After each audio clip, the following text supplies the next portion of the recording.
If you were to pick some favorites for the NBA in terms of who's likely to win it all based on the first two-thirds of the season and where things are headed, you'd likely pick the Golden State Warriors as one of the likeliest to win. Why? Well, they're currently second in the Western Conference. Klay Thompson is back and is playing well. Draymond Green might return for the playoffs and help elevate the team even more. And in case they don't, they have players like Gary Payton II to help them out. Allow us to show you how Warriors coach Steve Kerr makes huge Gary Payton II decision after All-Star break. 4. Starter. Good things usually happen for the Golden State Warriors when Gary Payton II is on court. Head coach Steve Kerr is a firm believer of that. The Warriors' mentor was vocal that he's planning to keep Payton in the starting lineup with Draymond Green still out of action. More than likely, Gary will start tomorrow, said the Warriors coach ahead of their first game since the All-Star break against the Portland Trail Blazers. Asked about the decision, Kerr responded in earnest that getting GP2 more minutes is a priority for the Warriors, at least in the short term. A little more defensive versatility and gets Gary on the floor more, Kerr continued. I think getting him more minutes right now is important. I think you could see his impact the other night. So starting him allows us to give him an extra rotation at the beginning of the game, which bumps him up closer to 20 minutes, give or take a few. That'll probably continue, but who knows? We'll see. Payton was a defensive force against the Denver Nuggets in the Warriors' final game before the break. He recorded a career-high 6 steals and 1 emphatic block against MVP frontrunner Nikola Jokic. Yes, they lost that game, and ironically, Payton II wasn't on the floor when the game-winning shot came in. Perhaps that's what jarred Kerr into thinking that he needs the mitten to be on court as much as possible. Oh, and that game against Portland, the Warriors won in a blowout, and they kept the Trailblazers to under 100 points.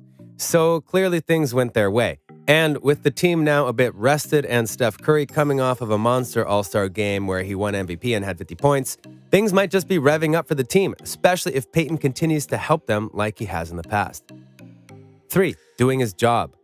Earlier in the season, a question tossed towards Stephen Curry after a Warriors 119-107 win over the Sacramento Kings was pointed, yet he responded as if he was truly glad to hear it. He was asked if Gary Payton II's terrific performance in the victory exhibited the value of having the team fill its 15th and final roster spot. 1,000%, he said firmly, a split second after the question was completed. Curry was among the veterans urging Warriors management to fill that spot, and the pleas intensified when the management waived 4 players, including veteran guards Avery Bradley and Payton, both of whom specialize in defense. Management, during training camp, never committed to signing a 15th player and actually considered opening the season without filling the vacancy. One less salary to pay, a sad tactic in the league. When Bradley signed with the Lakers, the Warriors coaching staff, teeth gritted and fingers crossed, hoped Payton would not land elsewhere and that management would relent. He remained available and the Warriors pounced. Payton's work that game and during the season so far validated the team's desire to keep him. Coming off the bench, he played 17 minutes, contributing 10 points, 1 rebound, 1 steal, and generally a stellar defensive performance. It's not typical that the last man on an NBA bench, a 6'2" guard, makes a significant impact in the 3rd game of the season. Curry laid out the assets Payton brings, the on-ball defense, but also the movement and instincts he displays on offense, the crazy 6'8" wingspan, and the hops as Payton's first bucket was a transition dunk off a Curry lob. Defensively, he gives us an edge, Curry said.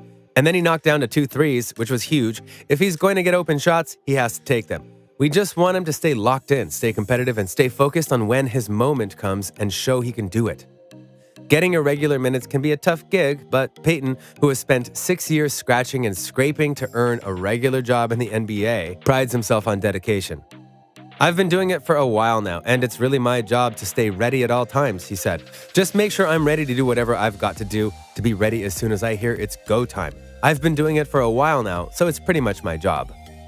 And doing his job has now landed him a starting spot on the squad. No matter how you lay that out, that's impressive, and people should acknowledge what he brings to the team. Draymond Green is a spark plug and defensive powerhouse on the Warriors, yet with him being uncertain for the rest of the regular season and the playoffs, they need Payton now more than ever, which is ironic because, for a time, no one wanted him at all. 2. Struggling and bouncing.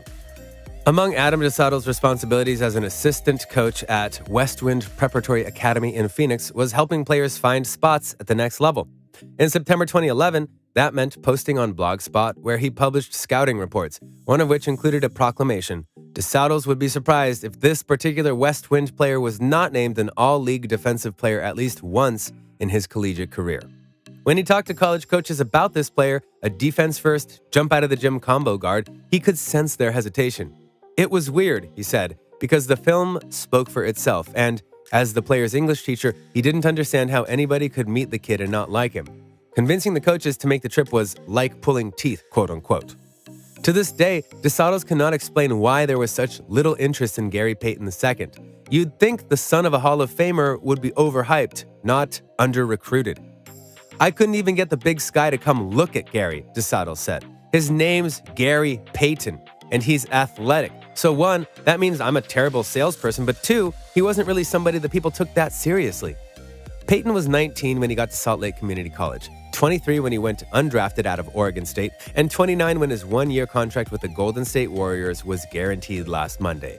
Until recently, he was on the fringes, playing in the G League and the Summer League on 2 days and 10 days, never finding a way to stick with one NBA team from training camp to Christmas. This past Christmas, Payton started in the marquee game. When Devin Booker neglected to box him out, he soared to the rim for a powerful putback, the kind of play that looks 1,000 times more impressive when the guy making it is 6'3". In the afterglow of Golden State's victory, Andy Liu, co-host of Light Years, a long-running Warriors podcast, changed his Twitter display name to Gary Payton II Stan account. "It's just an unforgettable season," Payton said on January 10th, the day he officially kept his spot, just before the team plane departed for a game. "My first locked-in season, guaranteed. And with this team, it's special guys on this team." And while many may have not said it beforehand, he's pretty special himself. 1. Is it enough? To be clear, we're not saying, nor is Steve Kerr saying, that Gary Payton II is going to replace Draymond Green full-time. That's not the plan. Draymond's presence goes beyond just defensive playmaking.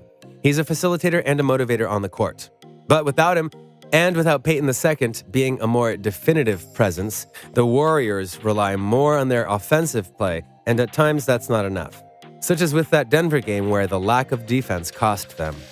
We don't know when or if Draymond will return, but if they can work up a good rhythm with Payton II before the playoffs, then they'll have a good two-tier plan in case Draymond can or can't play.